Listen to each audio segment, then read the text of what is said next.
नमस्कार, बहुत बहुत स्वागत है आप सभी का आपके फेवरेट शो खबर में दम है में मैं रविंद्र सिंह आपके साथ। और आज हम आपको बताएंगे गोगामेडी के शूटर्स की पूरी क्राइम कुंडली। तो इस हत्याकांड का इंटरनेशनल कनेक्शन क्या है यह भी आपको बताएंगे। बात राजनीति की भी होगी, जिसमें आपको बताएंगे कि सीएम की रेस में कौन कौन है और क्या राजस्थान में इस बार 2 डिप्टी सीएम भी बनाए जा सकते हैं। वहीं बात होगी अशोक गहलोत और सचिन पायलट के भविष्य की। तो चलिए शुरुआत करते हैं खबर में दम है।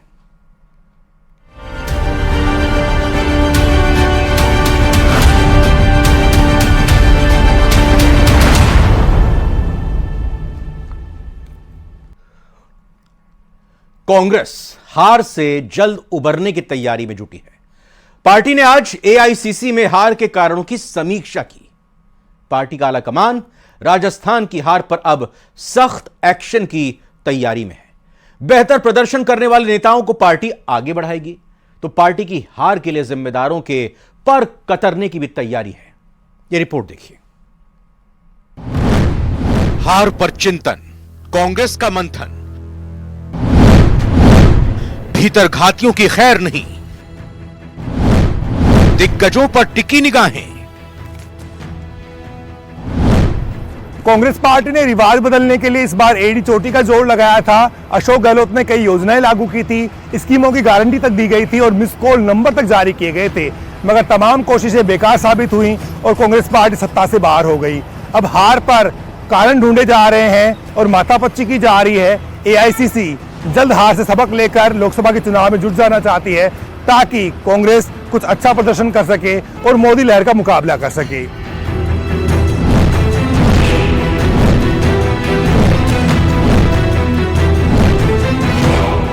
पहले जयपुर में कांग्रेस विधायक दल की बैठक, शनिवार को एआईसीसी में लंबी माथापच्ची। कांग्रेस हार से हताश है पर नाउम्मीद नहीं। निराशा के इस माहौल को जल्द पीछे छोड़ पार्टी लोकसभा चुनाव की तैयारी में जुट जाना चाहती है।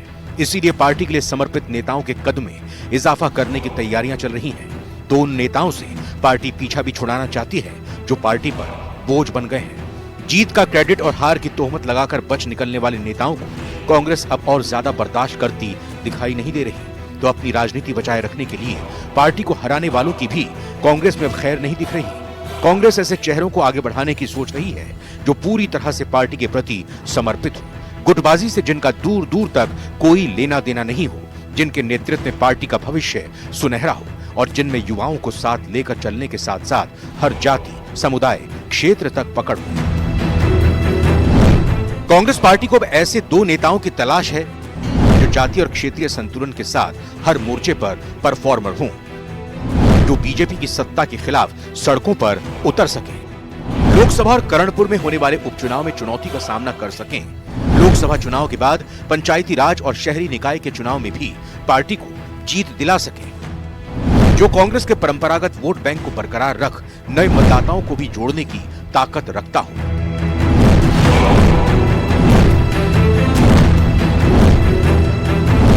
वहीं कांग्रेस जल्द नया पीसीसी चीफ बना सकती है। गोविंद डोटासरा के प्रदर्शन से पार्टी फिलहाल संतुष्ट दिख रही है। शेखावटी में डोटासरा की बदौलत कांग्रेस ने बीजेपी को कड़ी टक्कर दी है। इसीलिए डोटासरा पार्टी आलाकमान की निगाह में अपने नंबर बढ़ाने में कामयाब रहे हैं।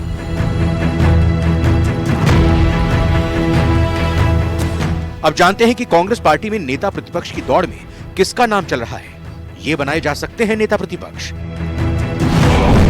गोविंद सिंह डोटासरा, हरीश चौधरी, महेंद्रजीत सिंह मालवीय, सचिन पायलट।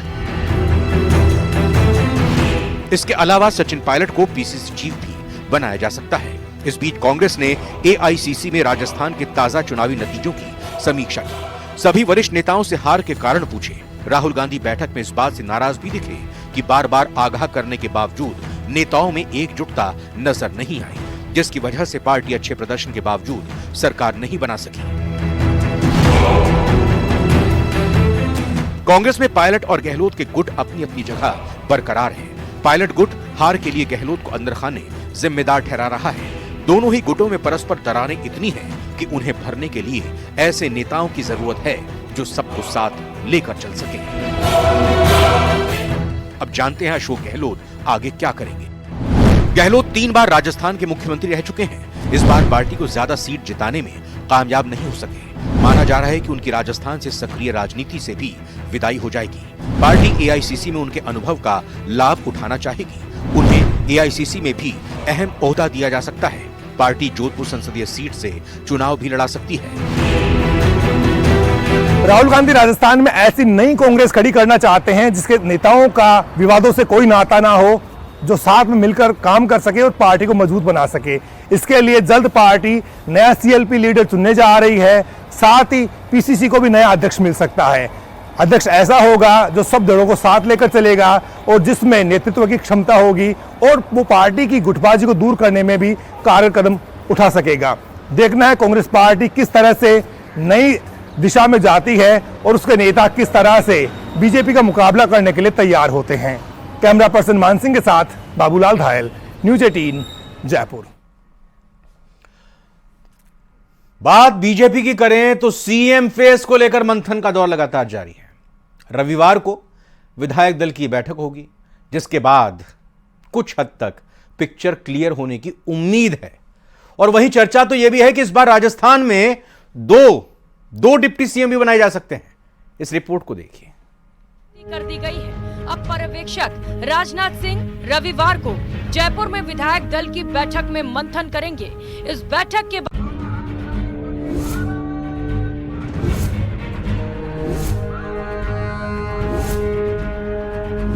राजस्थान में बीजेपी का सीएम फेस कौन होगा, इसे लेकर सस्पेंस बरकरार है। जयपुर से लेकर दिल्ली तक मंथन हो रहा है। पर्यवेक्षक की नियुक्ति कर दी गई है। अब पर्यवेक्षक राजनाथ सिंह रविवार को जयपुर में विधायक दल की बैठक में मंथन करेंगे। इस बैठक के बाद नए सीएम का ऐलान संभव है। सीएम के लिए कुछ नामों पर चर्चा भी है, जबकि ऐसे भी कयास लगाए जा रहे हैं कि इस बार किसी नए चेहरे को भी मौका दिया जा सकता है। हालांकि संभावित चेहरों में अर्जुन राम मेघवाल, गजेंद्र सिंह शेखावत, वसुंधरा राजे, बाबा बालकनाथ का नाम शामिल है। चर्चाएं सीएम के साथ ही इस बार डिप्टी सीएम को लेकर भी हो रही हैं। कहा जा रहा है कि सीएम के साथ ही 2 डिप्टी सीएम का भी ऐलान हो सकता है। सीएम के बाद डिप्टी सीएम फेस के चयन में सोशल इंजीनियरिंग का ध्यान रखा जाएगा। बताया ये भी जा रहा है कि एक महिला विधायक को डिप्टी सीएम की जिम्मेदारी दी जा सकती है। हालांकि राजस्थान के लिए बीजेपी केंद्रीय नेतृत्व ने कौन सा फॉर्मूला तय किया है, इसकी जानकारी किसी को भी नहीं है। पर्यवेक्षकों की नियुक्ति के भी कई मायने निकाले जा रहे हैं। कहा जा रहा है कि राजस्थान के हालातों को देखते हुए बीजेपी के वरिष्ठ नेता और केंद्रीय मंत्री राजनाथ सिंह को राजस्थान का पर्यवेक्षक नियुक्त किया गया है। सवाल यह है कि क्या डिप्टी सीएम बनाकर सभी समीकरण साध लिए जाते हैं? क्या डिप्टी सीएम बनाकर बीजेपी राजस्थान में समीकरण साध लेगी? कहा जा रहा है कि राजस्थान विजय में कई जातिगत और सामाजिक समीकरणों का योगदान रहा है। ऐसे में बीजेपी सभी को भागीदारी देकर साधने की कोशिश करना चाहती है। अब जानते हैं कि सीएम के नाम का चुनाव कैसे होगा। तीनों पर्यवेक्षक विधायक दल की मीटिंग में शामिल होंगे। विधायकों से पर्यवेक्षक रायशुमारी करेंगे। दिल्ली आकर रिपोर्ट आला कमान को सौंपी जाएगी, जिसके बाद सीएम के चेहरे पर आखिरी मुहर लगेगी। तो इधर सीएम फेस को लेकर बीजेपी अध्यक्ष सीपी जोशी का क्या कहना है, सुनिए। पर्यवेक्षकों की नियुक्ति हुई है। जल्दी ही विधायक दल की बैठक की तिथि तय होगी और उसके बाद आगामी कार्यक्रम तय। पर्यवेक्षक वगैरह कब जयपुर के लिए रवाना होंगे सर? किस तरह से? जैसे ही तिथि तय होगी। अच्छा, अब बहुत जल्दी आपको तिथि बता देंगे। सर सवाल फिर वही सीएम का चेहरा। सर सुनने मारा आप भी चेहरा बन रहे हैं? नहीं, मैं नहीं हूँ। वहीं अशोक गहलोत ने सीएम फेस को लेकर बीजेपी पर तंज कसा है। अगर कांग्रेस नहीं करती 5-6 दिन तक, पता नहीं क्या क्या चिल्लाते लोग, आपने फूट है, झगड़े हैं, ये है वो है। अब इनको पूछो आप क्या है, आपके वहाँ क्या है? 6 दिन हो गए हैं। कल भी जो हत्या हुई थी जो गोगा मंडी की, गोगामेडी की, उसके लिए मुझे लिख के भेजना पड़ा है भारत सरकार को, मेरे साइन से गया है। इसकी जांच एनआईए लेती तो हमें ऑब्जेक्शन नहीं है, जबकि नए मुख्यमंत्री को लिखना चाहिए था, क्योंकि कार्यवाहक बना रखा मुझे गवर्नर साहब ने। जब तक नया शपथ नहीं ले तो मुझे वो कार्रवाई करनी पड़ती है। तो मैं चाहता हूँ कि जल्दी इनका फैसला हो, और अब इनकी पोल खुलती जा रही है। तुम एक मुख्यमंत्री का चेहरा तय नहीं कर पाते हो 7-7 दिन तक, तुम काय की बात करते हो कि हमारे पास अनुशासन है। सीएम डिप्टी सीएम से इतर बात अगर मंत्रिमंडल की जाए तो सूत्रों के मुताबिक इस बार 2024 को देखते हुए कैबिनेट की रूपरेखा तय होगी। कैबिनेट में महिला चेहरों को मौका मिलने की उम्मीद, युवा चेहरों को मिल सकती है कैबिनेट में जगह, आदिवासी चेहरे को कैबिनेट में जगह देने की उम्मीद, दलित चेहरे को कैबिनेट में जगह मिलने की उम्मीद, कैबिनेट में भी जाति समीकरण साधने की उम्मीद। पिछले कई दिन से बीजेपी में सीएम फेस को लेकर कवायद जारी है। राजस्थान से लेकर दिल्ली तक हलचल तेज है। अब पर्यवेक्षकों की नियुक्ति के बाद उम्मीद लगाई जा रही है कि जल्द ही ये साफ हो जाएगा कि सीएम की रेस में बाजी किसने मारी। जयपुर से सौरभ गृहस्थी के साथ bureau report, news 18 Rajasthan. Jaipur में दिन दहाड़े हुए प्रदेश के चर्चित सुखदेव सिंह गोगामेडी हत्याकांड को 1 सप्ताह होने को है, लेकिन अभी पुलिस के हाथ खाली हैं। श्यामनगर में दिन दहाड़े अंधाधुंध फायरिंग कर फरार हुए शूटर नितिन फौजी और रोहित की धरपकड़ के लिए जयपुर, हरियाणा, दिल्ली और बाकी राज्यों में छापेमारी चल रही है। न्यूज़ 18 राजस्थान की पड़ताल में देखिए शूटर्स की क्राइम कुंडली।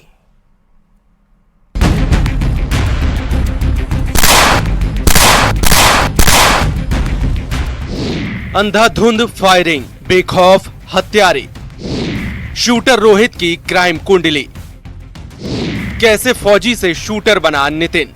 मंगलवार को राजधानी जयपुर के श्यामनगर थाना इलाके में हुए खूनी खेल के बाद में प्रदेश ही नहीं बल्कि पूरे देश के अंदर सनसनी मच गई। इस खूनी खेल के बाद में लोग सड़कों पर नजर आए और प्रदर्शन करने लगे पुलिस के खिलाफ। मांग की गई हत्यारों को पकड़ा जाए जल्द से जल्द और भेजा जाए सलाखों के पीछे। कड़ी से कड़ी सजा की मांग के बाद में लोगों ने धरना दिया और धरने के बाद में पुलिस ने आश्वासन दिया कि मामले में शीघ्र कड़ी कार्रवाई होगी।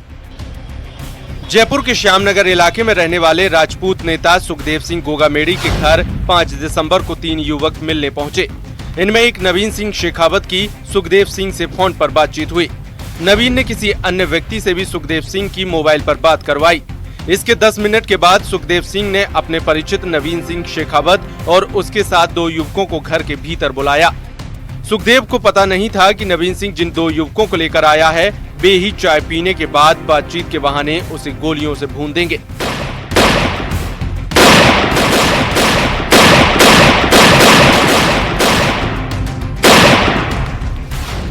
वहीं नवीन सिंह शेखावत भी शायद इस बात से अनजान था कि वह अपने साथ जिन 2 लड़कों को सुखदेव सिंह से मिलाने लाया है वे सुखदेव के साथ उस पर भी गोलियां बरसाकर हत्या कर देंगे।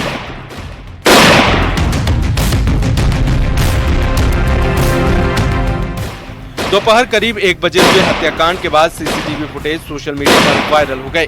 इसमें शूटर बेखौफ अंदाज में सुखदेव गोगामेडी, नवीन शेखावत, सिक्योरिटी गार्ड नरेंद्र सिंह और स्कूटी सवार हेमराज पर करीब 18 से 20 राउंड गोलियां बरसाते हुए नजर आ रहे हैं।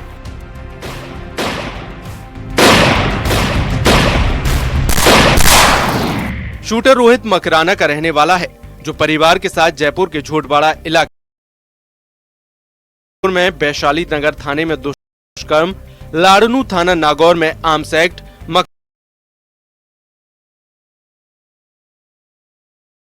फौजी को जयपुर में ठहराया था। उसकी मुलाकात नवीन सिंह शेखावत से करवाई। 5 दिसंबर को हुए हत्याकांड के बाद उसकी तलाश की गई, पड़ताल की गई। उसके घर तक जब पुलिस पहुंची तो घर पर लगा मिला ताला। पूरे मामले की जांच पड़ताल के बाद में पता लगा कि पंबर को कैब से रवाना हुआ रोहित उसके बाद से घर नहीं लौटा है। घर पर एक पालतू डॉग जरूर मिला, लेकिन इलाके के लोगों ने कहा कि रोहित किसी से भी बातचीत नहीं करता था और लग्जरी गाड़ियां लेकर वो आए दिन कॉलोनी के अंदर आया करता था। कॉलोनी के लोगों को पहले से ही शक था कि रोहित किसी संदिग्ध काम के अंदर लिप्त है, लेकिन न जाने क्यों कॉलोनी के लोगों को इस बात का एहसास नहीं था कि ये रोहित जयपुर के अंदर ही इस तरह के हत्याकांड को अंजाम देगा, जिसकी तलाश में पुलिस उसके घर के दरवाजे तक पहुंचेगी। अब जानते हैं कि हत्याकांड में शामिल दूसरा शूटर नितिन जाट कौन है। दूसरा shooter Nitin Jat Indian army में फौजी है। शूटर नितिन छुट्टियों पर घर आया था।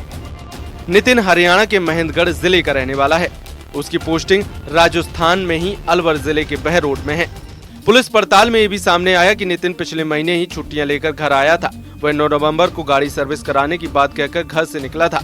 इसके 2 दिन बाद महेंद्रगढ़ जिले में सदर थाना इलाके में अकौदा चौकी पुलिस की गाड़ी को टक्कर मार दी थी, जिसमें नितिन और उसके साथ मौजूद 5 युवकों ने पुलिस पर फायरिंग की और फरार हो गए थे। इनमें से 3 साथियों को हरियाणा पुलिस ने गिरफ्तार कर लिया था। वे जेल में बंद हैं। पुलिस से मुठभेड़ के बाद नितिन फौजी और उसके 2 साथी फरार हो गए थे, जिनकी तलाश हरियाणा पुलिस को है। ये भी सामने आया है कि गोगामेडी हत्याकांड में फायरिंग के सीसीटीवी फुटेज को राजस्थान पुलिस ने हरियाणा पुलिस से शेयर किया। इस वीडियो को जेल में बंद नितिन के साथियों को दिखाया गया। उन्हीं बदमाशों ने फायरिंग कर एक शूटर की पहचान नितिन फौजी के रूप में की। ये भी सामने आया कि नितिन फौजी लॉरेंस बिश्नोई के साथी रोहित गोदारा के संपर्क में था।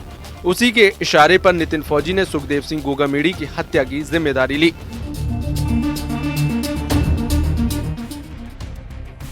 दोनों शूटर्स ने सुखदेव गोगामेडी के साथ जयपुर में सिरसी में रहने वाले नवीन सिंह शेखावत की भी गोलियां बरसाकर हत्या कर दी।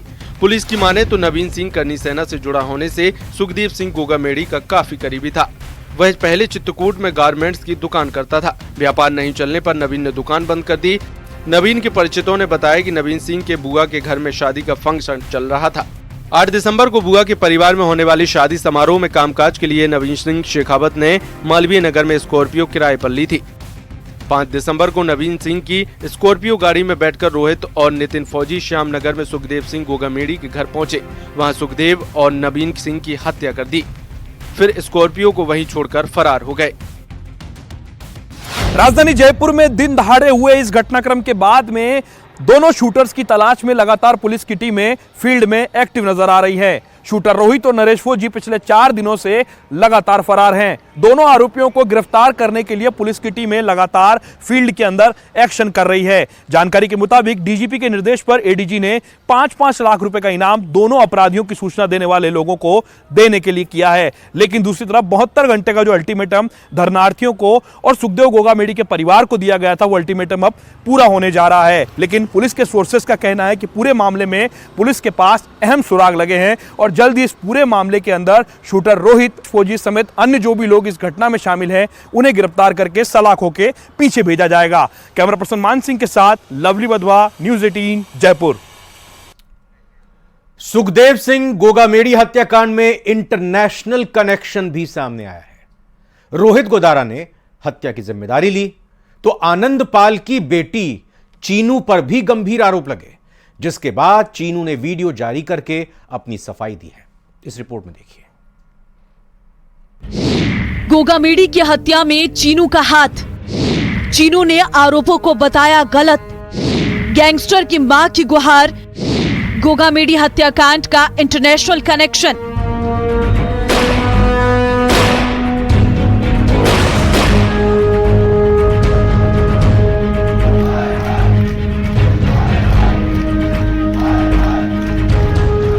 पांच दिसंबर को श्री राष्ट्रीय राजपूत करनी सेना का अध्यक्ष सुखदेव गोगामेडी को दिन दहाड़े घर में घुसकर भून डाला गया।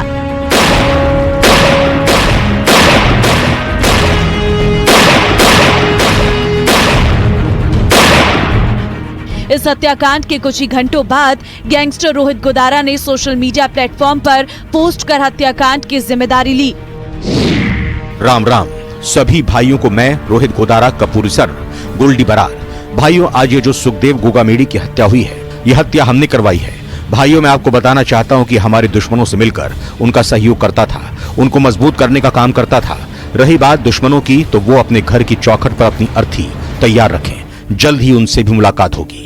राजधानी में हुए इस हत्याकांड में आनंदपाल की बेटी चरणजीत उर्फ चीनू पर भी गंभीर आरोप लगे, जिसके बाद दुबई से आनंदपाल की बेटी चीनू ने खुद पर लगे आरोपों को गलत बताया। चीनू ने गोगामेड़ी हत्याकांड में हाथ होने से इनकार करते हुए कहा कि काकोसा हमारे परिवार के सदस्य रही हैं और कुछ असामाजिक तत्व, प्रशासन और अन्य लोग निराधार खबरें फैला रही हैं। सुखदेव मेरे पापा की मौत के वक्त सबसे आगे खड़े थे। मैं चरणजीत आनंदपाल सिंह, आप सभी बड़ों को मेरा प्रणाम व छोटों को प्यार। हम सबके आदरणीय सुखदेव जी काउसा को भावपूर्ण श्रद्धांजलि। सुखदेव जी काउसा हमेशा से हमारे पारिवारिक सदस्य रहे हैं, परंतु कुछ दिनों से कुछ असामाजिक तत्वों, प्रशासन व मीडिया द्वारा भ्रांति फैलाई जा रही है कि मैं काकोसा की हत्या में लिप्त हूँ। इसके लिए मैं सभी से ये कहना चाहूंगी कि सुखदेव जी काउसा वो शख्स है जो मेरे पिता की पुलिस द्वारा हत्या करने पर सबसे आगे खड़े थे उन्हें न्याय दिलाने के लिए। तो मैं उनके बारे में ऐसा करने के लिए कभी सोच भी नहीं सकती। इसके लिए मैं यही कहना चाहूंगी, इसमें मेरा कोई रोल नहीं है, पर इसमें मैं एक बात से हैरान हूं कि कुछ प्रशासनिक अधिकारी जो मेरे पापा का नाम ले रहे हैं, वो भी बिना किसी जांच के। मेरा उनको यही कहना है कि सही जांच करें, राजनीति नहीं। आज ठीक जिस तरह से मेरे फादर साहब पर मुकदमे दर्ज करवाए गए थे, सिर्फ राजनीतिक द्वेषता के चलते, उसी द्वेषता का शिकार मुझे बनाया जा रहा है। अंत में मैं यही कहना चाहूंगी कि सुखदेव जी काउसा मेरे व मेरे परिवार के लिए हमेशा आदरणीय रहेंगे। अब जानते हैं ये चीनू कौन है जिस पर हत्याकांड में शामिल होने के आरोप लग रही हैं। गैंगस्टर आनंदपाल की बेटी चीनू दुबई में रहती है, वहीं से आनंदपाल गैंग को ऑपरेट करती है। राजू ठेहट हत्याकांड के समय चीनू का नाम चर्चाओं में आया। राजू ठेहट केस में चीनू वांटेड है। 2015 में आनंदपाल की फरारी की प्लानिंग चीनू ने ही की थी। चीनू दुबई में इंजीनियरिंग की पढ़ाई करने गई थी, लेकिन अपराध की दुनिया में नाम आने के बाद वापस नहीं लौटी। चीनू अपने पिता के अंतिम संस्कार के दौरान भी नहीं आई। आनंदपाल की मौत के बाद विदेश से वो गैंग को चलाने लगी। गुर्गो के साथ वो लॉरेंस बिश्नोई गैंग के साथ भी काम करने लगी। इधर हत्याकांड की जिम्मेदारी लेने वाले गैंगस्टर रोहित गोदारा की मां ने अपने बेटे से गुहार लगाई है कि वो अपराध की दुनिया को छोड़ दे। उन्होंने कहा कि उसका नाम रावताराम था। बीकानेर जाने के बाद वो रोहित बन गया। 2 साल पहले आखिरी बार उससे बातचीत हुई थी। मैं तो नाक आ गया, धाप गया। मैं तो यहाँ करूँ बेटा, मैं तो बात सुनी तो मैं बठी रोन लागी। बस सालों मैंने चाह पियाई आगे क्या माता राम जी थारो के और तो मैं क्या कर सकूं बेटा, नगरानों का लाई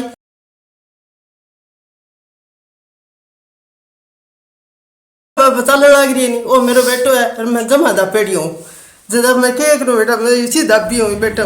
अब जानते हैं कि आखिर गैंगस्टर रोहित गोदारा कौन है।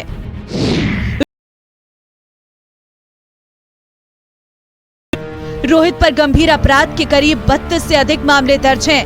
वो 2010 से अपराध की दुनिया में जाना पहचाना नाम है। रोहित कारोबार 2022 को दिल्ली से फर्जी पासपोर्ट पर दुबई भागा था। बताया जाता है कि रोहित गोदारा इस वक्त कनाडा में है। बहरहाल जिसके बाद पूछताछ में आरोपियों से खुलासे होने की उम्मीद है कि इस हत्याकांड के पीछे कौन कौन शामिल है। Bureau report, news 18 Rajasthan. और इसी के साथ खबर में दम है में आज फिलहाल इतना ही। आप बन रही है न्यूज़ 18 राजस्थान के साथ।